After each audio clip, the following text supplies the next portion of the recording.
दोस्तों आज की वीडियो में हम बात करेंगे सेल्फ रेगुलेशन पर। सेल्फ रेगुलेशन के बारे में बात करना बहुत ज़रूरी है, ख़ासकर हमारी इस मॉडर्न वर्ल्ड में, जहाँ पर अपने इमोशंस, अपने थॉट्स, अपने परसेप्शंस को, आपके अंदर की दुनिया को रेगुलेट करना बहुत ज़रूरी है।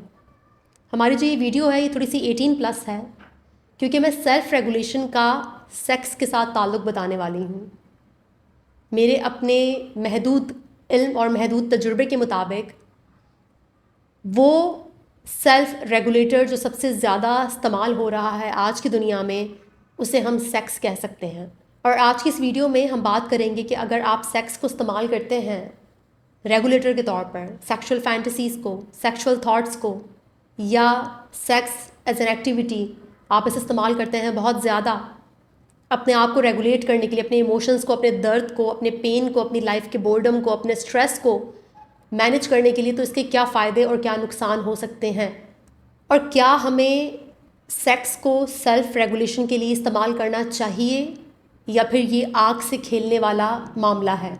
और हम इस पर भी बात करेंगे कि किस तरह से हमें अपने आप को रेगुलेट करने के लिए, सेल्फ रेगुलेशन के लिए बाकी के अच्छे और हेल्दी तरीक़ों का इस्तेमाल भी करना चाहिए।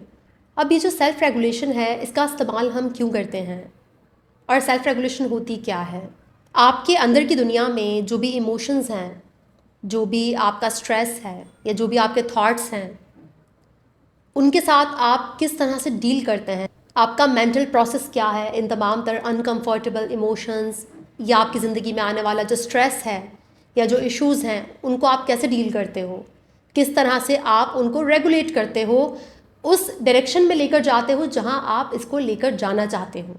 मिसाल के तौर पर सेक्स की बात कर रहे हैं तो लस्ट की बात करते हैं कि अगर आपको लस्ट है, लस्ट एक फीलिंग है, एक इमोशन है, ठीक है, आपको बहुत स्ट्रांगली फील हो रहा है और आप उसे फील कर पा रहे हो।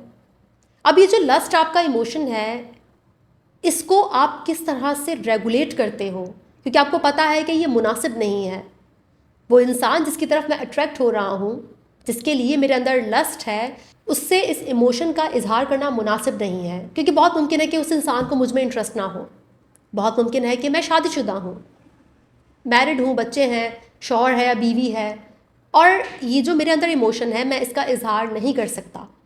तो अंदर इमोशन है, उसको रेगुलेट करना, उसको प्रोसेस करना और नॉर्मल स्टेट पे वापस आना सेल्फ रेगुलेशन कहलाता है। ऐसे ही आपका एंगर भी हो सकता है, आपके अंदर शेम हो सकता है, गिल्ट हो सकता है, डिसअपॉइंटमेंट है, डिस्गस्ट है या हेट है, कुछ भी, कोई भी इमोशन हो सकता है। चूँकि हम बात सेक्स की कर रहे हैं इसलिए मैंने लस्ट का जिक्र किया यहाँ पर।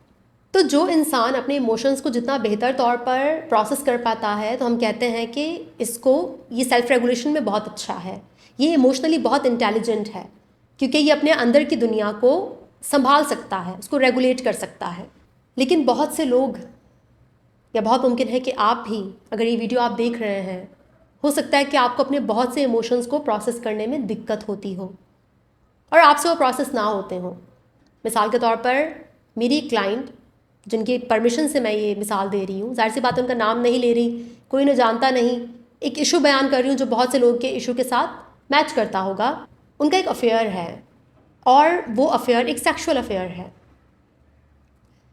क्यों है वो अफेयर?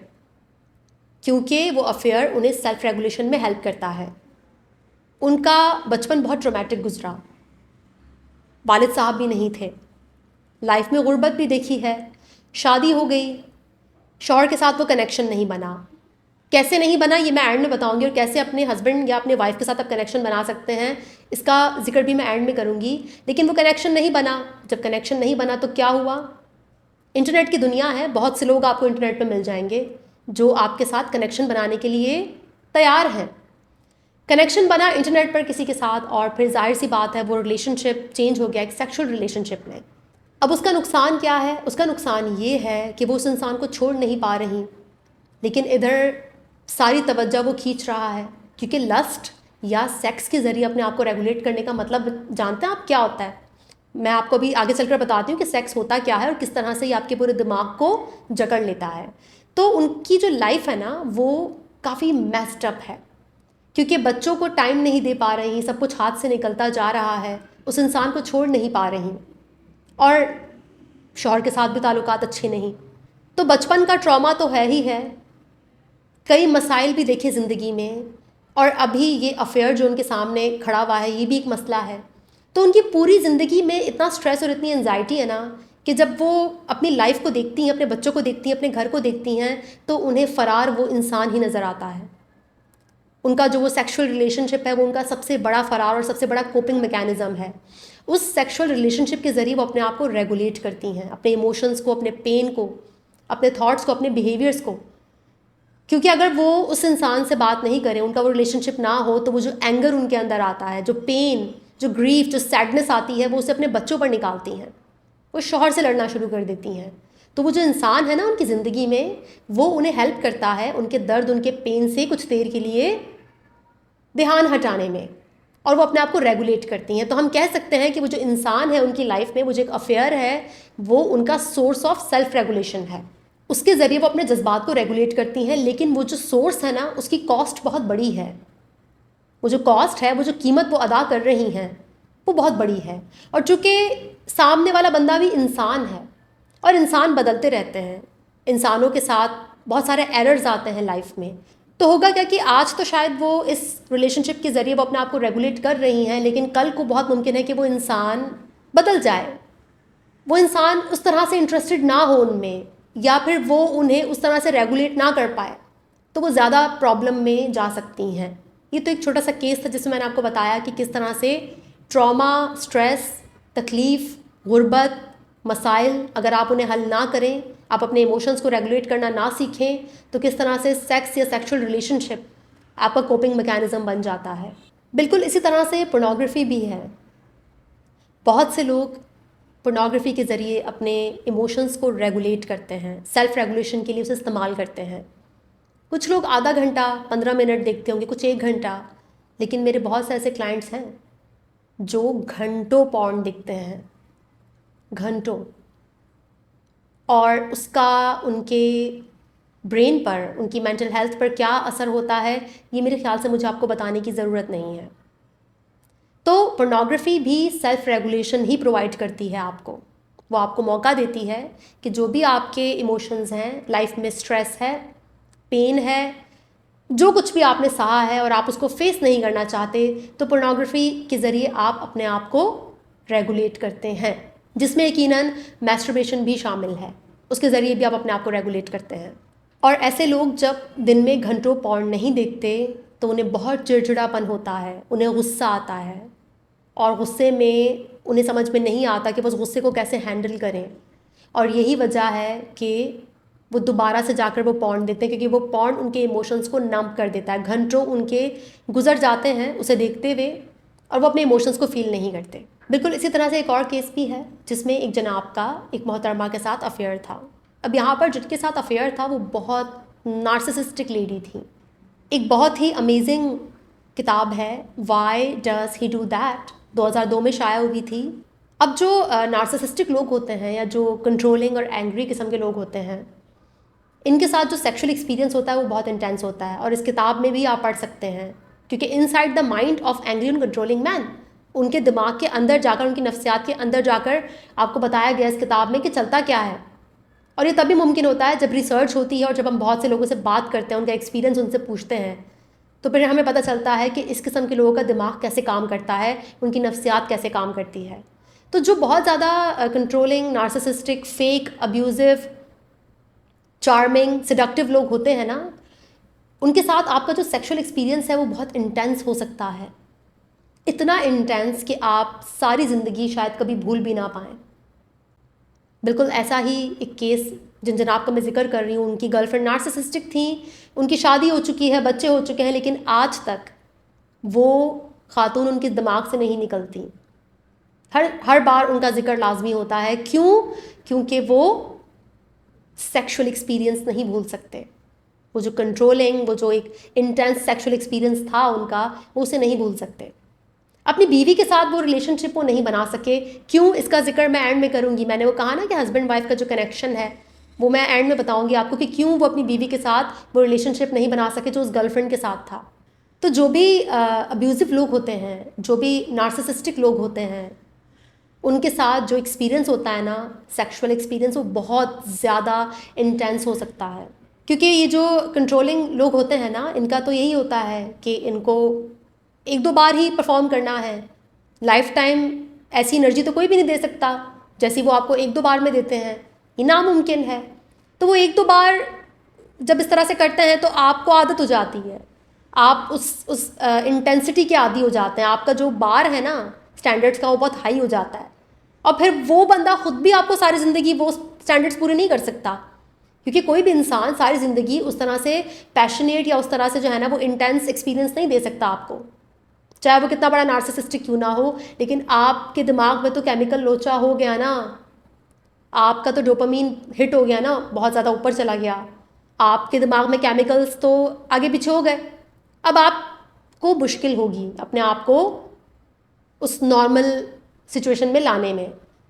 तो यकीनन सेक्स और सेक्सुअल रिलेशनशिप्स भी अपने आप में आपको एक कोपिंग मैकेनिज्म की तरह काम करते हैं। आप उसके ज़रिए अपने आप को रेगुलेट कर सकते हैं, लेकिन आप कॉस्ट क्या अदा कर रहे हैं उसकी, ये देखना बहुत ज़रूरी है। अब बात करेंगे सेक्स पर कि सेक्सुअल एक्टिविटी अपने आप में कितनी पावरफुल है। सबसे ज़्यादा पावरफुल फोर्स ही इस दुनिया में सेक्स है। क्यों? क्योंकि जाहिर सी बात है, अगर किसी एनर्जी में, किसी एक्ट में इतनी पावर नहीं रखी जाएगी तो कौन करेगा उसे? और जब वो कोई नहीं करेगा तो क्रिएशन कैसे होगी, तख्लीक कैसे होगी?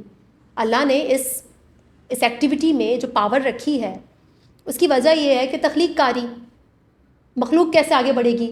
अगर ये सेक्सुअल एनर्जी नहीं होती इस ज़मीन पर तो फिर जाहिर सी बात है अर्थ पे जुपिटर की तरह या फिर मार्स की तरह बिल्कुल खाली और बंजर पड़ा होता। तो सेक्सुअल एनर्जी बहुत पावरफुल एनर्जी है, और जब आप लस्टफुल होते हैं या आपके अंदर सेक्सुअल ड्राइव होती है तो उस टाइम पर जो आपका पूरा ब्रेन है ना वो हाईजैक हो जाता है।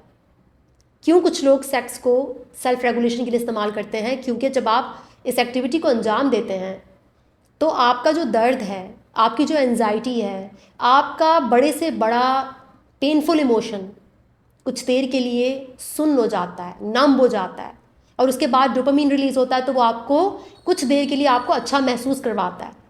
तो इस एक्टिविटी में पावर इसलिए इतनी ज़्यादा है क्योंकि आपका पूरा ब्रेन इसको करने में मसरूफ़ है। ब्रेन के पास इतना टाइम नहीं है कि वो स्ट्रेस, एंजाइटी, इन चीज़ों के बारे में सोचे, वो पूरा उस एक्टिविटी में मगन हो जाता है।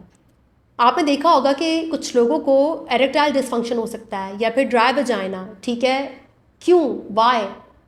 क्योंकि अक्सर बहुत से जो लोग होते हैं ना, कुछ जेनेटिकली हो सकता है, जीनियात का भी इसमें ताल्लुक है, लेकिन बहुत से लोग का प्रॉब्लम ये होता है कि anxiety, stress, over thinking, self consciousness इतनी ज़्यादा होती है उनकी कि जैसे ही वो सेक्सुअल एक्टिविटी को परफॉर्म करने लगते हैं उनका दिमाग चलने लगता है, उनके इमोशंस, उनकी एंजाइटी उन पर हावी होने लगती है। और यही वजह है कि बहुत से केसेस में एरेक्टाइल डिसफंक्शन की वजह आपका स्ट्रेस, आपकी एंजाइटी, आपका फाइट फ्लाइट मोड में चला जाना, आपकी ओवर थिंकिंग, आपका ओसीडी हो सकता है, बहुत से मेंटल इलनेसेस हो सकते हैं।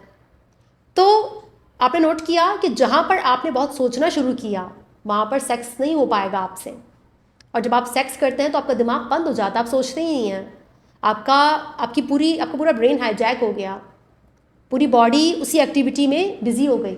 जैसे ही कोई ऐसा इवेंट, कोई ऐसी सिचुएशन आएगी कि जिसमें एकदम से ना आपको स्ट्रेस हो जाए या कुछ भी उसमें इंटरप्शन हो जाए उस एक्टिविटी में, तो देखेंगे कि आपका एकदम से ध्यान हट जाता है।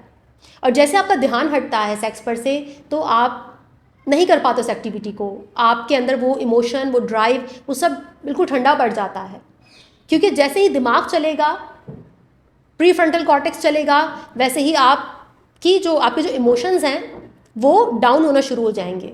तो अक्सर जो भी सेक्सुअल डिसफंक्शन है उसकी वजह आपका stress, anxiety, trauma, body fight flight mode में रहना, ये भी हो सकता है। तो ये है सेक्स की पावर, और इससे ज़्यादा पावरफुल फोर्स इस पूरी दुनिया में कोई नहीं है। ये सबसे ज़्यादा पावरफुल फोर्स है, इसलिए इसको समझना बहुत ज़रूरी है। इसके साथ शेम अटैच करना, इसको टैबू बना देना, इसके बारे में बात ना करना, इसकी साइंस ना समझना, इसकी साइकोलॉजी ना समझना, इसके इमोशंस ना समझना, इससे रिलेटेड स्पिरिचुअलिटी को ना समझना, आपको इसका ग़ुलाम बना देता है। आप वो फ़ैसले ले सकते हो अपनी ज़िंदगी में जो आपको बर्बाद कर दें, जो आपको नुकसान पहुंचाएं, जिनकी बहुत बड़ी कीमत हो। तो सेक्स की पावर को समझना बहुत ज़रूरी है। पूरी दुनिया इस वक्त हाइपर सेक्शुअलाइज्ड है, अगर आप गौर करें तो हर जगह आपको सेक्स नज़र आएगा। सॉफ्ट पॉर्न है, हर जगह आप ट्रिगर हो रहे हो। इतना ट्रिगर है ना कि मैं क्या बताऊँ आपको। तो जब इतना ज़्यादा ट्रिगर है तो आपको समझना होगा इस एक्टिविटी को, इसकी साइंस समझें, इसमें से शेम हटाएं, इसको डिकोड करें, ये है क्या चीज़, कैसे काम करती है। क्योंकि जो समझ है ना, जो जानकारी है, वो आपकी आधे से ज़्यादा जो आपके अंदर क्यूरोसिटी होती है ना, जितना वो दबे हुए आपके इमोशंस होते हैं, वो जानकारी ना उनको प्रोसेस कर देती है, उनको नॉर्मल कर देती है। और जितना अगर आप इसको दबाएंगे, इसके साथ शेम अटैच करेंगे, जितना आप इसको डिनाई करेंगे, सीक्रेट रखेंगे, उतना ही ये आपको परेशान करेगी, उतना ही इसकी पावर होगी। अगर आप इसकी पावर को कम करना चाहते हैं तो इसको समझें, इसको वैल्यू दें, इसको अहमियत दें, इसको शेम मत करें। अब बात करेंगे सॉल्यूशन पर। हल क्या होना चाहिए, क्या तरीके होने चाहिए सेक्स से हटकर अपने आप को रेगुलेट करने के, सेल्फ रेगुलेशन के। सेक्स को सेल्फ रेगुलेशन के लिए इस्तेमाल करना कोई बुरी बात नहीं है, अपने पार्टनर के साथ बिल्कुल भी बुराई नहीं है इसमें। लेकिन आप कहाँ, कैसे और कितना और किन इमोशंस से भागने के लिए इसको इस्तेमाल कर रहे हैं और क्या कॉस्ट अदा कर रहे हैं, ये देखना बहुत ज़रूरी है। तो सबसे पहले तो आपको आइडेंटिफाई करना है कि क्या आप हाइपर सेक्सुअल हैं, क्या बहुत ज़्यादा sexual fantasies, sexual thoughts, lust, pornography, affair, बहुत सारे लोगों के साथ रिलेशनशिप बनाना, बहुत सारे पार्टनर्स होना, क्या ये आपकी ज़िंदगी का हिस्सा है। अगर है तो बिना ख़ुद को शेम किए सबसे पहले उसको आइडेंटिफाई करें कि हाँ ऐसा है। मैं अपने आप को रेगुलेट करने के लिए सेक्सुअल फैंटेसीज़ का, सेक्सुअल थॉट्स का बहुत ज़्यादा इस्तेमाल करता हूँ, सेक्स का बहुत इस्तेमाल करता हूँ, बहुत सारे पार्टनर्स हैं मेरे। आइडेंटिफाई करें और फिर उसके बाद माइंडफुल हो जाएं। माइंडफुलनेस सेकंड स्टेप है। क्यों कर रहे हैं आप, क्या इमोशंस हैं, क्या प्रॉब्लम्स हैं आपकी लाइफ में जिनसे आप भाग रहे हैं, जिनको आप फेस नहीं करना चाहते। आपका पास्ट ट्रॉमा हो सकता है।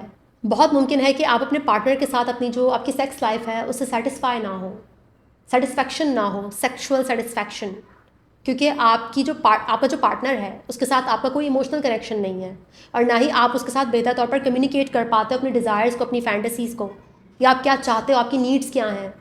आपकी emotional, sexual, physical needs unmet हैं, वो पूरी नहीं हो रही। तो क्या ये वजह है? आपको देखना होगा, आपको जाकर ना रिफ्लेक्ट करना होगा। मेरे पास थेरेपी में अक्सर वही लोग आते हैं जिनकी बॉडी, माइंड, ब्रेन सब जवाब दे जाता है। जब वो बिल्कुल एंड पर पहुंचते हैं ना कि वो एज पर हैं और अब गिरने वाले हैं, तो ही वो आते हैं और फिर कहते हैं कि अब इस एज से मैंने पीछे कैसे जाना है, मैं तो गिर रहा हूँ, ख़त्म, लाइफ तो एंड होने वाली है, अब मैं क्या करूँ। तो उस जगह पर पहुँचने से पहले ही अगर आप ख़बरदार हो जाएंगे तो ज़्यादा जल्दी बेहतर तौर पर अपने आप को संभाल पाएंगे।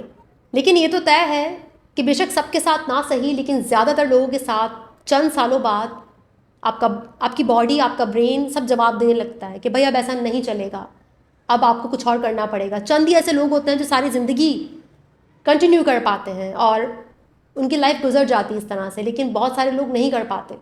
माइंडफुलनेस के अलावा अगर आप वाकई में प्रोसेस करना चाहते हैं अपनी एडिक्शंस को, या जो भी सेक्स को आप सेल्फ रेगुलेशन के लिए इस्तेमाल करना चाहते हैं, आप इसे प्रोसेस करना चाहते हैं, तो थेरेपी बहुत अच्छा टूल है।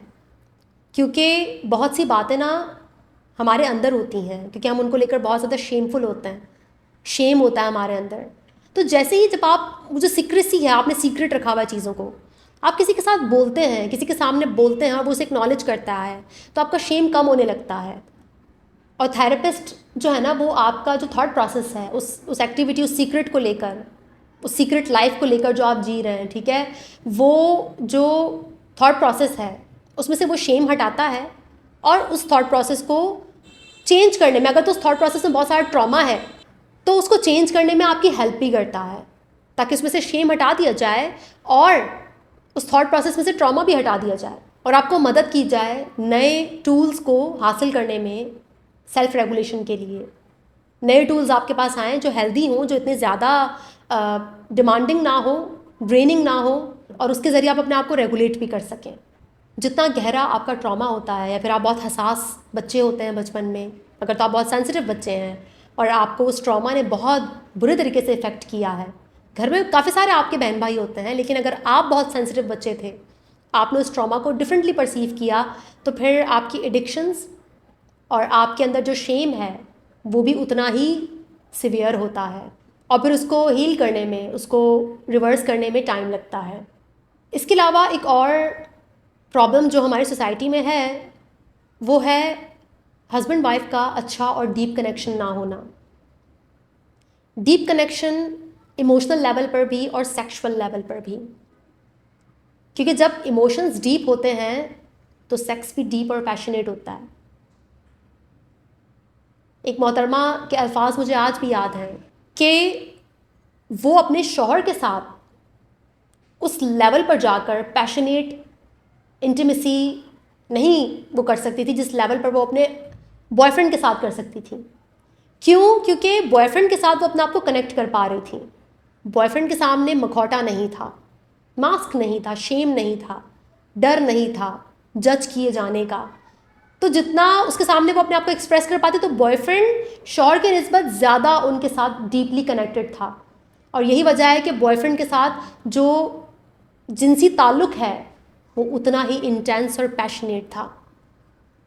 यही अगर डीप कनेक्शन उनके शौहर के साथ होता कि वहाँ पर इमोशनल जो लव है, जो एक मोहब्बत है, जो ट्रस्ट होता है, जब वो बिल्ड होता है, जब जज नहीं किया जाता, जब आप अपनी फैंटेसीज़ का, अपने आप का, अपने ओपिनियन का, अपने जज्बात का खुलकर इजहार करते हैं, जब आप खुलकर इजहार करते हैं और अगला बंदा उसको एक्नॉलेज करता है, अगला बंदा उसे सुनता है और बहुत सी बार आपकी उस डिज़ायर को पूरा भी करता है, तो वहाँ पर डीप इमोशनल कनेक्शन भी बनता है और पैशनेट इंटीमेसी भी जन्म लेती है। इमोशंस के बगैर किसी इंसान के सामने अगर आप अपने आप को एक्सप्रेस नहीं कर सकते, आपको जज किए जाने का ख़तरा है, उसके सामने आपको एक मुखौटा लगाकर सारा दिन बैठना पड़ता है, तो फिर आप कैसे उसके साथ पैशनेट होगे? आप नहीं हो सकते। तो ये बहुत बड़ा इशू, बहुत बड़ा प्रॉब्लम है हमारी सोसाइटी में। अगर आप कपल हैं तो आप कपल काउंसलिंग ले सकते हैं दोनों, ताकि जो ट्रस्ट, जो नॉन जजमेंटल एटीट्यूड आप दोनों बिल्ड करने वाले हैं, उसमें कोई तीसरा माहिर आपके साथ होना चाहिए, क्योंकि दोनों के अपने अपने ट्रॉमास हैं, दोनों के अपने अपने मसाइल हैं, दोनों के पास कोई नॉलेज तो है नहीं, दोनों कोई माहिर नफ्सियात दान तो है नहीं, कोई फ्रॉइड और कार्ल यूंग तो है नहीं। तो जाहिर सी बात है दोनों को अपने ब्लाइंड स्पॉट्स नज़र नहीं आएंगे, दोनों के ट्रॉमास हैं, बायसेस हैं, स्ट्रॉन्ग इमोशनल रिएक्शंस हैं।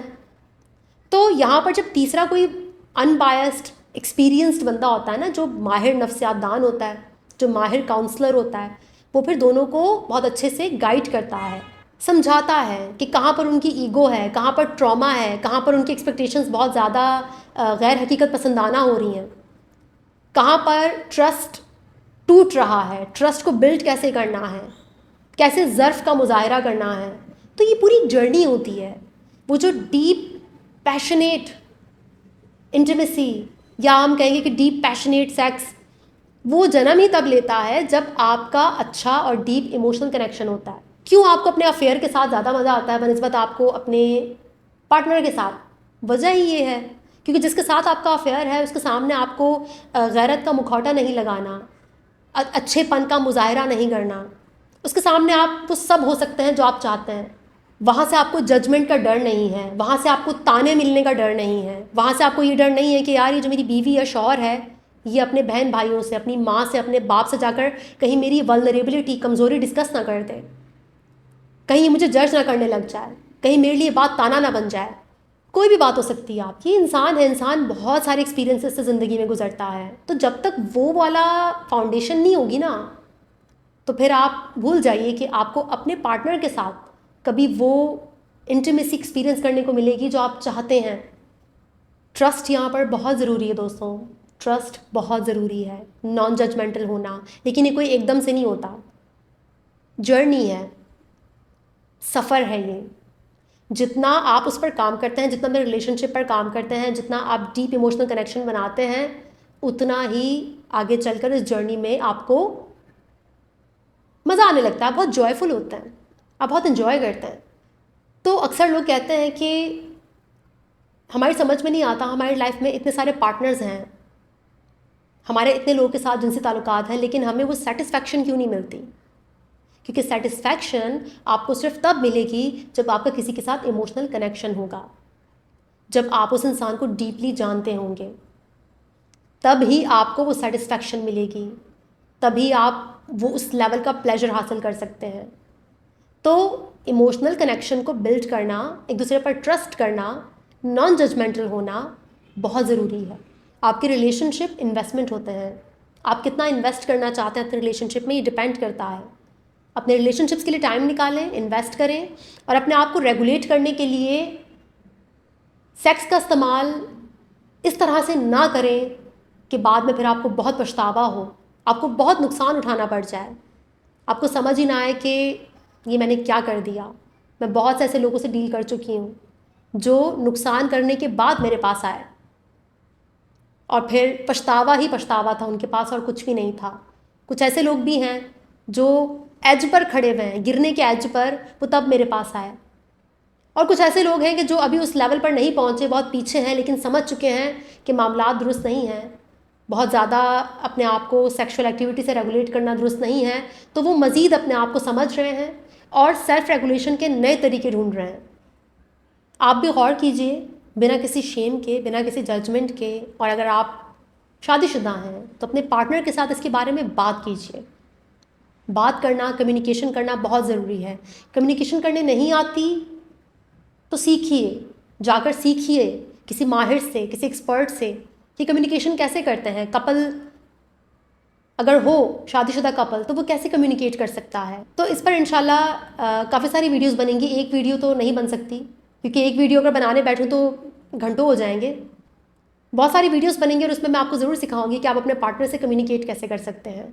वीडियो को यहीं पर ख़त्म करते हैं, इंशाल्लाह नेक्स्ट वीडियो मुलाकात होगी। तब तक के लिए अपना बहुत ख्याल रखिएगा। Thank you so much.